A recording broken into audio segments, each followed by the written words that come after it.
384페이지 사사기 13장 우리 1절에서 7절까지 말씀을 함께 합독합니다. 이스라엘 자손이 다시 여호와의 목전에 악을 행하였으므로 여호와께서 그들을 40년 동안 블레셋 사람 손에 넘겨주시니라. 소라 땅의 단지파의 가족 중에 마노아라 이름하는 자가 있더라. 그의 아내가 임신하지 못하므로 출산하지 못하더니 여호와의 사자가 그 여인에게 나타나서 그에게 이르시되 보라, 내가 본래 임신하지 못하므로 출산하지 못하였으나 이제 임신하여 아들을 낳으리니 그러므로 너는 삼가 포도주와 독주를 마시지 말며 어떤 부정한 것도 먹지 말지니라. 보라, 내가 임신하여 아들을 낳으리니 그의 머리 위에 삭도를 내지 말라.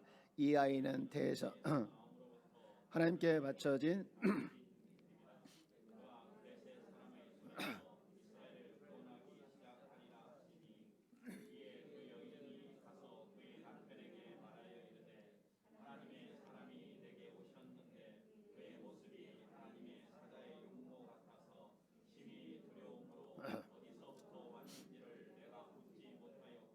그도 자기 이름을 내게 이르지 아니하였으며 그가 내게 이르기를 보라, 네가 임신하여 아들을 낳으리니 이제 포도주와 독주를 마시지 말며 어떤 부정한 것도 먹지 말라. 이 아이는 태에서부터 그가 죽는 날까지 하나님께 바쳐진 나실인이 됨이라 하더라 아니라. 아멘. 아멘. 할렐루야. 아멘. 예. 오랜만에 우리 온라인으로 예배드리는 분들에게 인사합니다. 주의 이름으로 축복합니다. 네. 제가 몇 가지 이렇게 불러드릴 텐데 이게 뭔지 한번 맞춰보실래요? 네. 행복은 성적순이 아니잖아요. 4등, 1등만 기억하는 더러운 세상. 네. 영화 제목이기도 하고 어느 코미디 프로그램의 제목이기도 하죠. 여러분, 이들의 공통점이 뭔가요? 다 1등만 중요시 여기는 세상에 대해서 부정적인 표현을 하고 있는 것이죠. 여러분, 그렇습니다. 우리가 사는 세상은 1등한 사람, 성공한 사람에게 대하여 집중하는 것이 우리 세상이죠. 그러나 사실은 성경은 세상에서 유명한 자 같지만 하나님 앞에서 작고 초라한 자가 있는가 하면 반대로 세상에서 지극히 작고 그 다음에 이름 없는 자 같지만 하나님 앞에서 영웅처럼 쓰여지는 사람이 많이 있습니다. 제가 사사기를 읽는 동안 제 마음속에 남아있는 그런 메시지가 하나 있는데, 기도를 향해서 선포했던 말이에요. 너는 큰 용사라. 너는 큰 용사라. 사실 기도원이 우리가 알고 있는 것처럼 큰 용사가 아니었어요. 물론 기도원이 300명 용사를 통해서 큰 일을 해냈지만 기도원 자체를 보면 그는 정말로 의심도 많고 겁도 많고, 그리고 더군다나 그는 보면 이렇게 모습을 보면 소심한 그런 사람이었습니다. 그런데 이렇게 초라한 사람을 하나님께서 그를 향해서 너는 큰 용사를 이렇게 선포한 걸 보면서 야, 하나님의 입장에서 봤을 때는 세상의 기준과 다르구나, 그런 생각을 많이 하게 됩니다. 그런데 오늘 읽은 성경에 나와 있는 마노아라는 사람도 똑같은 입장이에요. 마노아. 여러분, 마노아가 누굽니까? 마노아 하면 왠지 모르게 낯설지요. 사실 그는 삼손의 아버지입니다. 삼손의 아버지인데 삼손은 유명하지요. 우리가 잘 알고 있는 사람인데, 그러나 그의 아버지는 유명하지가 않아요. 우리가 지금 대림절을 보내고 있는데 이 대림절을 보내면서 주목해야 할 사람이 바로 마노아가 아닌가. 특히 이 혼돈의 시대, 또 혼란의 시대에 살아가고 있는 우리가 이 마노아를 한번 살펴보면서 우리가 함께 도전을 받아야 되지 않을까, 그런 생각을 하게 되었는데요. 그러면서 마노아를 주목하는데, 여러분, 마노아가 살고 있던 시대가 어떤 시대였을까? 여러분, 오늘 읽은 13장 1절 말씀에 보면 그 시대를 이렇게 표현하고 있어요. 13장 1절 보면 이렇게 시작하지요. 이스라엘 자손이 다시 여호와의 목전에 악을 행하였으므로 라고 했어요. 악을 행하였으므로. 여러분, 이 시대가 어떤 시대였던가를 보여주는 말씀이죠. 그렇습니다. 이 시대는 타락하지 않은 곳이 없는, 정말 뼛속 깊이까지 타락한 시대가 바로 이런 시대였어요. 특히 이 시대에 타락 중에 극심한 타락이 뭐였느냐? 성적인 타락이었습니다. 여러분 사사기 19장을 보면 사실 사사기 하면은요 1장부터 16장까지 사사들의 이야기가 나오죠. 그러니까 거기까지 사사기예요. 그런데 17장부터는 나와 안 나와도 될 이야기들이 기록되어 있어요. 그래서 부록인데 여러분 그 19장에 보면 읽고 싶지 않은 이야기가 등장합니다. 레인이 등장하는데 글쎄 그 레인이 첩을 두는 거예요. 첩을 두는 것도 이상한데 그 레인이 글쎄 바람을 피죠.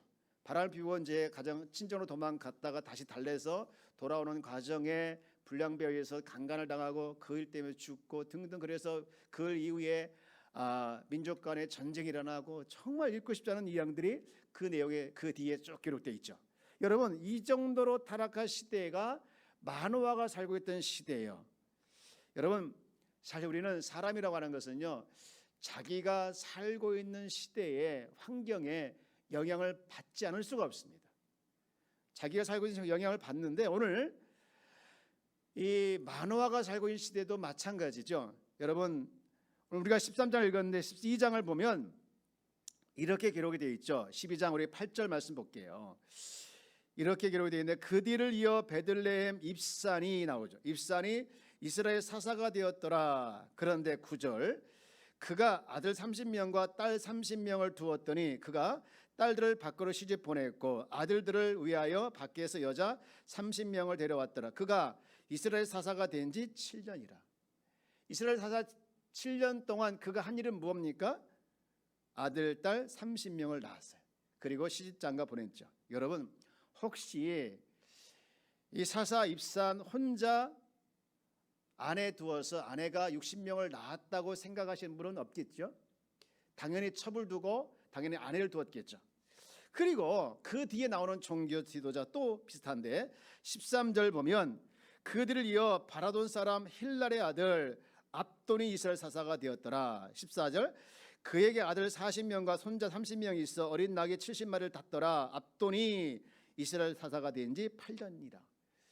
8년 동안 그가 한 일은 아들 40명 그리고 손자 30명을 키우는 일이었습니다. 사사가 되어서 무슨 일을 행했다라고 기록한 것이 아니라 아들을 낳고 손주가 났다. 그것이 끝이에요. 신앙적으로 몸을 보이고 신앙적으로 거룩하고 순결하고 정결하고 절제할 사람이 그러지 않고 이렇게 타락했어요. 그러면 이렇게 신앙의 지도자, 종교 지도자가 타락했다고 하면 일반 백성은 어떻게 했냐 이거죠.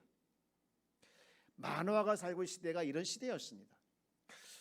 여러분 이런 마노아가 살고 있는 시대를 보면 왠지 모르게 마음이 안 좋은데요. 사실 우리가 살아가고 있는 현실도 비슷합니다. 여기 앉아 계신 분 중에 60대 70대 이상 되신 분들은 그 당시에 혼전 순결에 대해서 굉장히 중요하게 여겼죠. 만약에 그 시대에 70년대까지만 해도 어떤 연예인이 결혼 전에 아이를 낳았다 하면요 스캔들에 올라가가지고 그냥 그 사람은 연예인에서 퇴출당하는 수준이었습니다. 그런데 지금 10대 20대들은 그 우리가 생각했던 그 시대의 순결하고 전혀 다른 생각을 가지고 있죠. 지금은 연예인이 어떻게 결혼 전에 아이를 낳아도 뭐라고 합니까? 당당하게 발표를 하고 그리고 팬들은 축하한다고 편지도 보내고 이게 달라졌어요. 그런데 가슴 아픈 것은 이런 세상의 현실이 교회 안에 들어와서 그것을 영향받지 않을 수 없게 된 거예요. 여러분 이런 상황에 마노아는 달랐습니다. 마노아는요 이런 타락한 당시 사회의 영향을 전혀 받지 않았다는 거예요. 어디서 그 근거를 찾을 수 있었느냐? 여러분 2절 말씀 볼게요. 자 2절 말씀을 읽어볼까요? 함께 읽어봅니다. 시작. 소라 땅의 단지파의 가족 중에 마노아라는 이름하는 자가 있더라. 그의 아내가 임신하지 못함으로 출산하지 못하였더니. 여러분 이게 평범한 말씀이잖아요. 아내와 결혼했는데 아내가 임신하지 못했다. 그럴 수 있잖아요. 그런데요 여러분 아까 제가 좀 전에 말씀드렸던 것처럼 당대에 종교 지도자들이 어땠습니까? 첩을 두고 아내를 두어서 아들, 딸 30명을 두고 또 손주도 두고 뭐 등등 그런 말을 했던 시대예요.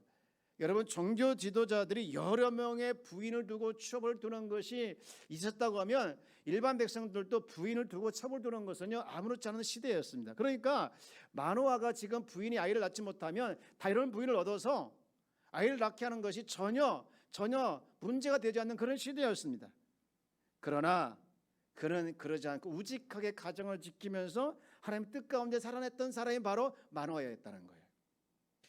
여러분, 어떻게 보면 이 마노아의 모습이 융통성도 없고 앞뒤가 꽉 막히고 답답하게 보이고 정말로 사람 같지 않을지 몰라도 그것은 세상의 입장이죠. 하나님 입장에서 봤을 때 그는 오히려 성결하고 순결하고 거룩하고 정말 하나님 보시기에 감히 표현할 수 없어 마음에 드는 그런 사람이었던 사람이 바로 이 마노아였죠. 결코 이 마노아의 이런 모습을 하나님은 외면하지 아니하고요, 그를 하나님께서 들어 쓰시는 걸 봅니다. 우리는 이 마노아의 이런 모습을 배워야 될 줄 믿습니다. 우리 이런 찬양 있잖아요. 세상은 흔들리고 사람들은 변해도 나는 주를 섬기리. 또 2절 보면 믿음 흔들리고 사람들 주를 떠나도 나는 주를 섬기리. 이 가사를 제가 워드를 치는데 나도 모르게 눈시울이 뜨거워지는 거예요. 모두가 타락하고 타락의 영향을 받는 것을 당연한 것으로 여기고 있는 그 시대에 그래도 믿음을 지키고 그래도 하나님의 백성으로서 세상의 영향을 받지 않으려고 애쓰고 수고하는 그 마노아의 모습이 느껴지니까 나도 모르게 눈시울이 뜨거워지는 거예요. 자녀가 생기지 않아 큰 아픔 속에 있었지만 우직하게 가정을 지켜냈던 이 책임이 있는 가장 마노아의 예수 믿는 우리가 닮아야 할 모습이 아닐까 싶습니다. 세상에 흔들리고 많은 사람이 주를 믿지 않고 떠날 간다 할지라도 나는 흔들지 않는 믿음을 가질 것이고 나는 끝까지 주를 신뢰할 것이다. 이런 모습이 바로 마노아에게 있었던 거 아니겠어요? 저는요, 이 마노아의 모습을 보면서 나도 이 마노아 같은 사람이 되었으면 좋겠다, 그런 마음을 갖고 그런 결정을 하고 그런 결단을 했는데요. 그렇다면 우리가 마노아처럼 흔들지 않는 믿음의 사람이 될 수 있기 위해서는 어떻게 할 것인가, 제가 몇 가지를 정리해 봤는데요. 첫 번째는 하나님은 성공이 아니라 구별된 삶을 원하신다는 것이죠. 여러분 3절 말씀을 보겠습니다. 3절 말씀을 보면 아이를 갖지 못했던 이 마노아와 그의 아내에게 이런 약속을 하는데요. 우리 한번 같이 읽어볼까요? 시작. 여호와의 사자가 그 여인에게 나타나서 그에게 이르시되 보라, 내가 본래 임신하지 못하였으나 이제 임신하여 아들을 낳으리니. 여러분 이 말씀 보면 본래 임신하지 못했다는 거예요. 본래. 그래 태의문을 열어주셔서 그 가정에 아들을 주시겠다라고 허락하셨습니다. 얼마나 좋았겠습니까? 얼마나. 그런데요, 이렇게 약속을 하시면서 그 이후에 말씀을 쭉 보면요, 굉장히 아들을 주시겠다 약속을 딱 한 줄 해놓고 그 뒤에 보면요, 굉장히 많은 말씀들을 길게 하시는 거예요. 뭐라고 하십니까? 5절. 보라, 내가 임신하여 아들을 낳으리니 그의 머리 위에 삭도를 내지 말라. 7절 그냥 7절. 그가 내게 이르기를 보라, 내가 임신하여 아들을 낳으리니 이제 포도주와 독주를 마시지 말며 어떤 부정한 것도 먹지 말라.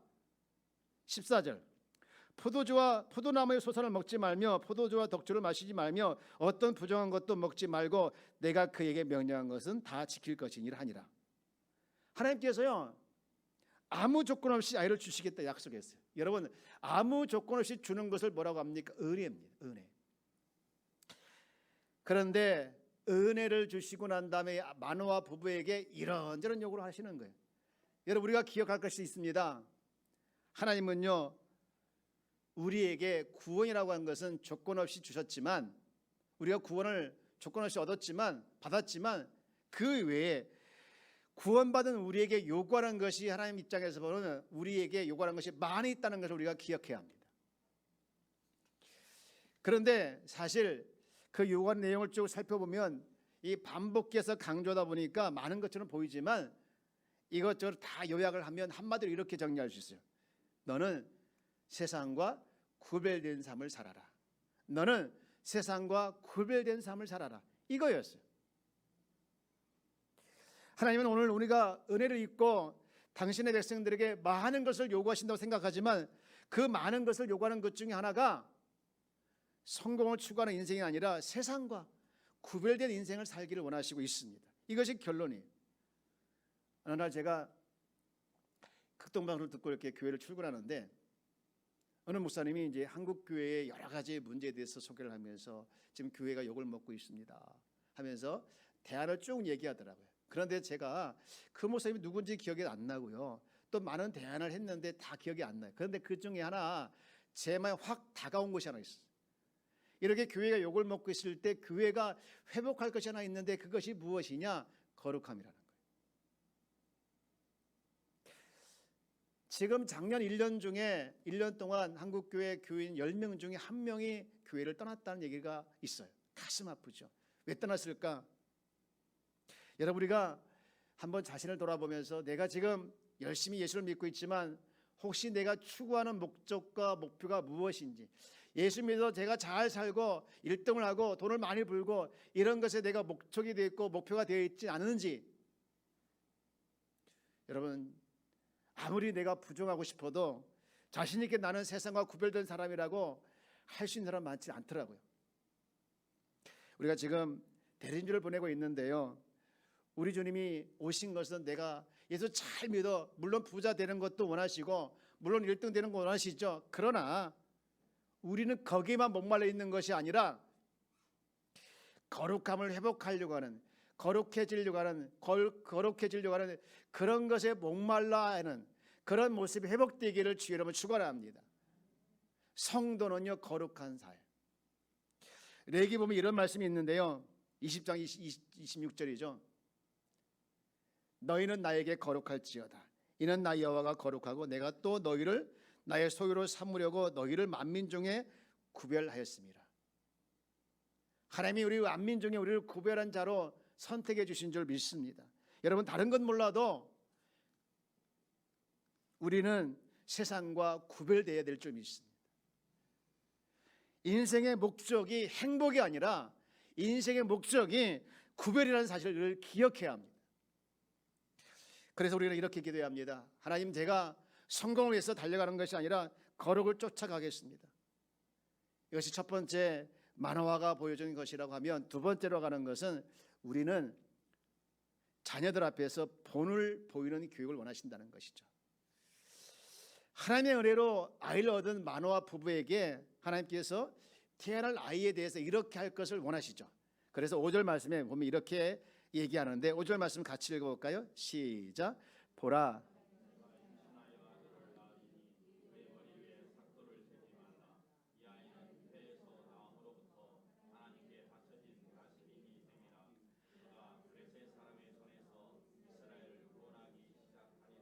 아멘. 보라, 네가 이제 임신해서 아이를 낳을 건데 그 머리에 삭도를 대지 말고 또 이것저것 하지도 말고 하면서 태어난 아이에게 교육할 것을 여러 가지로 말씀하고 있죠. 그런데 이게 5절 말씀이잖아요. 이 말씀을 하기 전에 4절 보니까 그게 부모에게 이런 말씀을 하셔요. 4절, 그러므로 너는 삼가 포도주와 독주를 마시지 말며 어떤 부정한 것도 먹지 말지니라. 저는 사실요, 이 4절에 나와 있는 이 너가 처음에는요, 태어날 아이인 줄 알았어요. 삼손에게 하는 말인 줄 알았어요. 그런데 자세히 읽어보니까 아니죠. 이 너가 태어날 아이의 엄마 곧 부모였어요. 부모에게 말하는 거예요. 너는 삼가 포도주와 독주를 마시지 말고 어떤 부정한 것도 먹지 말라고 얘기하고 있는 거예요. 무슨 얘기입니까? 네 자녀에게 이것도 교육시키고 저것도 교육시키는 것 중요하지만 네가 먼저 본을 보이라는 거예요. 네가 먼저. 가끔 제 자녀들에게 이렇게 훈계할 때 있어요. 목사님 아들이 그러면 돼? 목사님 딸이 그러면 돼? 하면서 제가 아이들을 훈계하기 전에 꼭 제가 붙이는 단어, 목사님 자녀가 그러면 되니? 라는 말을 해요. 걔들 또 어떤 데는 그러더라고요. 목사님 그러면 돼요? 이럴 때 칠 때 있더라고요. 근데 어느 날 제가 이제 어렸을 때, 우리 아들이 어렸을 때 공부를 않고 맨날 빈둥빈둥 놀고 있길래 야, 공부 좀 해. 그랬더니 우리 아들이 뭐라고 하는지 아나요? 아빠, 제가 지금 공부하려고 마음을 먹고 있었는데 아빠가 공부하라 해서 하기 싫어졌어요. 이러는 거예요. 제가 그때 한 대 맞은 줄 알았어요. 목사님 자녀가 이렇게 살면 돼 하기 전에 목사로서 먼저 잘 살아내기를 원하고, 공부를 하라 하기 전에 먼저 목사가 공부를 하라는 얘기를 들리더라고요. 여러분 탤런트 차태현 씨 압니까? 이 차태현 씨가 이 방송에 나오는 걸 제가 어떻게 우연히 보게 된 거예요. 이 일타 강사, 학원 강사들하고 이제 상담한 내용을 이렇게 봤는데 차태현 씨가 공부를 못했나 봐요. 그래서 자기는 공부를 못했기 때문에 당연히 이 공부는 유전이다 생각해가지고 아이들도 공부를 못할 거라고 믿고 공부하라는 얘기를 한 번도 안 했대요. 그런데 이제 강사가 그러더라고요. 공부의 머리는 무조건 독서가 답이라는 거예요. 유전이 아니라는 거예요. 그러면서 부모님이 된 당신이 연기자니까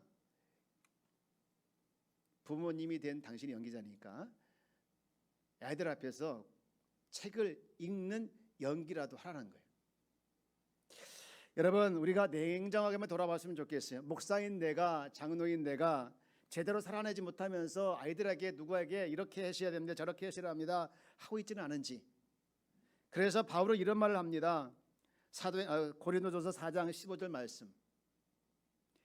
그리스도 안에서 1만 스승이 있대. 스승이 많이 있대요. 그런데 아버지는 많지 아니하나니 그리스도 예수 안에서 내가 복음으로써 너희를 낳았다. 나는 아버지라는 것이죠. 16절 이렇게 선포합니다. 다 한번 읽어볼까요? 시작. 그러므로 내가 너에게 권하노니 너희는 나를 본받는 자가 되라. 나를 본받는 자가 되라. 여러분 이게 쉬운 말이 아닙니다. 나를 본받는 자가 되라. 저는요 나를 포함해서 우리에게 모든 사역자들이 그리고 우리에게 모든 이 평신도 리더들이 이런 고백을 할 수 있을 자리까지 갔으면 좋겠어요. 내가 강단에서 설교를 하지만 설교할 때는 말을 잘하는 것 같이 보일지라도 삶에서 형편이 없으면 안 되잖아요. 삶으로 믿음을 증명해내는 것이 저의 목표예요. 설교하면 설교한 사람답게 사는 것이 저의 목표예요. 그러나 참 안 돼요. 그러나 우리는 너희는 나를 본받는 자가 되라는 이 메시지를 우리가 준엄하게 받아들이면서 이 대림지를 보내는 저와 여러분들이 살아갔으면 좋겠어요. 그런가 하면 세 번째로 마지막으로 한 가지 더 알아야 할 것이 있는데 그것이 무엇이냐? 하나님께 묻는 태도를 주님은 갖기를 원하신다는 것이죠. 마노아가 아내를 통해서 하나님께서 자기에게 아기를 주신다고 하는 소식을 듣고선 그가 보인 반응이 재미있어요. 여러분 13장 8절 볼까요? 오늘 본문 읽은 8절.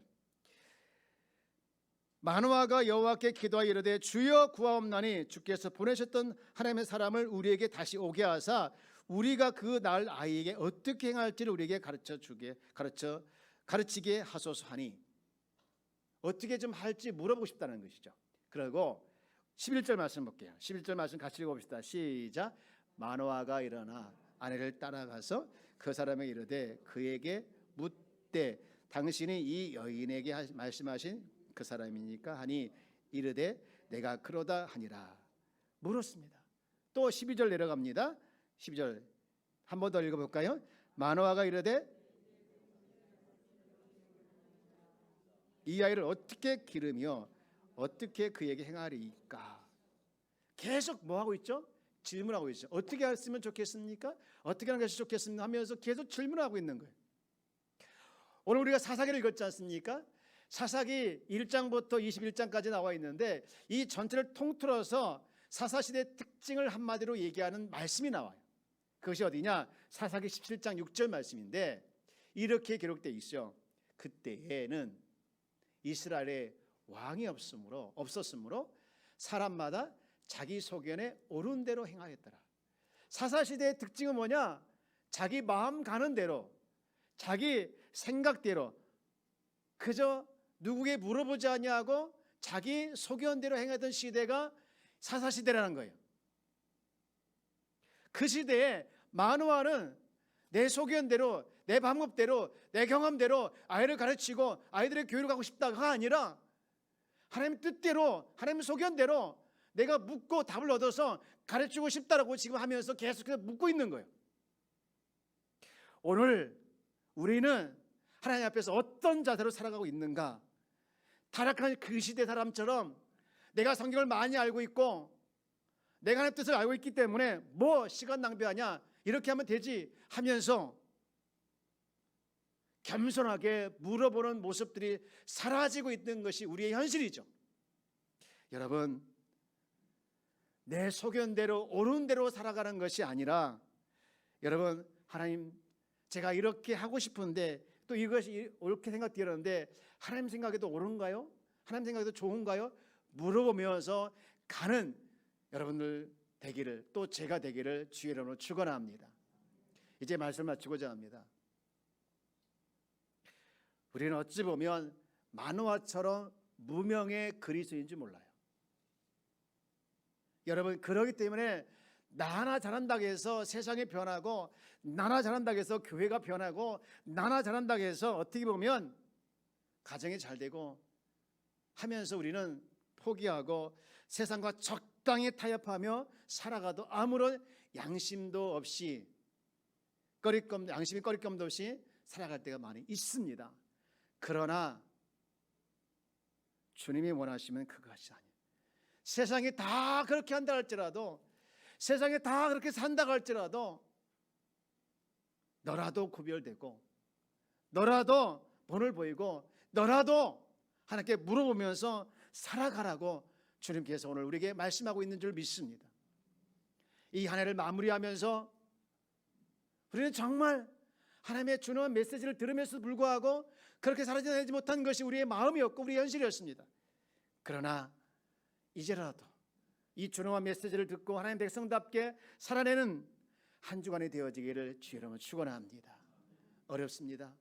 힘듭니다. 그러나 성령께서 나와 함께 하시고 성령께서 우리를 도와주시고 우리를 이끌어 가시기 때문에 성령과 함께하게 되어지면 만화와 같은 무명의 그리스도인일지라도 살아내기에 부족함이 없을 줄 믿습니다. 확신하며 살아내는 우리 모두가 되어지기를 주의 이름으로 축원합니다. 축원합니다.